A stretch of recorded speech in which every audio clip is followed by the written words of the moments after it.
आज हम कहानी सुनाने जा रहे हैं सत्य की पहली किरण। उनका शीर्षक है जीवन क्रांति की दिशा। तो प्रारंभ करते हैं। पहला पाठ, जीवन क्रांति की दिशा।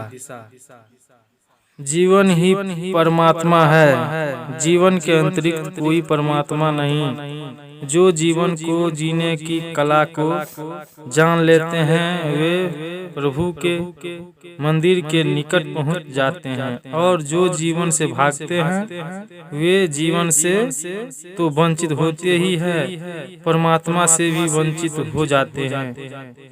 परमात्मा अगर कहीं है तो जीवन के मंदिर में विराजमान है, और जिन्हें भी उस मंदिर में प्रवेश करना है वे जीवन के प्रति ध्यानता का बोध, आनंद और अनुग्रह का भाव लेकर ही प्रवेश कर सकते हैं। लेकिन आज तक ठीक उससे उल्टी बात समझाई गई है। आज तक समझाया गया है जीवन से पलायन, जीवन के पीठ के फेर लेना, जीवन से दूर हट जाना, जीवन से मुक्त की कामना। आज तक यही सब सिखाया गया है, और इसके दृश्य परिणाम हुए हैं। इसके कारण ही पृथ्वी एक नर्क और दुख का स्थान बन गई है। जो पृथ्वी स्वर्ग बन सकती थी वह नर्क बन गई है। मैंने सुना है एक संध्या स्वर्ग के द्वार पर किसी व्यक्ति ने जाकर दस्तक दी। पहरेदार ने पूछा, तुम कहाँ से आते हो?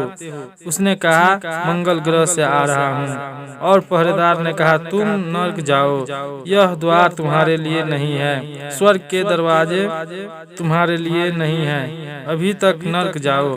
वह आदमी गया अभी न था कि उसके पीछे एक और आदमी ने भी द्वार खटखटाया। पहरेदार ने फिर पूछा, तुम कौन हो? उसने कहा, मैं एक मनुष्य हूँ और पृथ्वी से आता हूँ। द्वारपाल ने दरवाजा खोल दिया और कहा, तो तुम आ जाओ, तुम नर्क से ही रहकर आ रहे हो। You have been through hell already। अब तुम्हें और किसी नर्क में जाने की जरूरत नहीं। मनुष्य ने पृथ्वी की जो दुर्गति कर दी है वह बड़ी हास्यजनक और देखने जैसी है, और बहुत भले लोगों ने इस दुर्गति में हाथ बटाया है। वे सारे लोग जिन्होंने जीवन का निंदा की है और जीवन को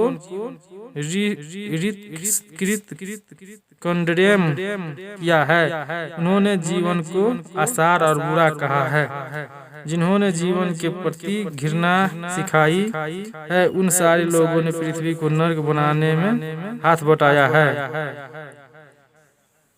जीवन के प्रति दुर्भाव छोड़ना होगा। धार्मिक मनुष्य को मन में जीवन के प्रति एक ध्यानता का, एक कृतज्ञता,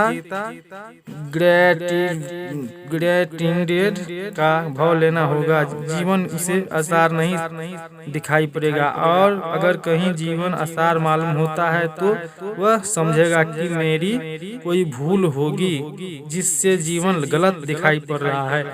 जब भी जीवन गलत दिखाई पड़ता है तो धार्मिक आदमी अपने को गलत समझते हैं, लेकिन मनुष्य की पुरानी भूलों में से एक यह है कि अपनी भूल दूसरे पर थोप देने की उसकी पुरानी प्रवृत्ति है। अपनी गलती को, अपने दोष को, अपनी व्यर्थता, मेंडिनिंगलेसेंस को हम जीवन पर थोपकर मुक्त हो जाते हैं कि जीवन ही दुख है, हम क्या करें।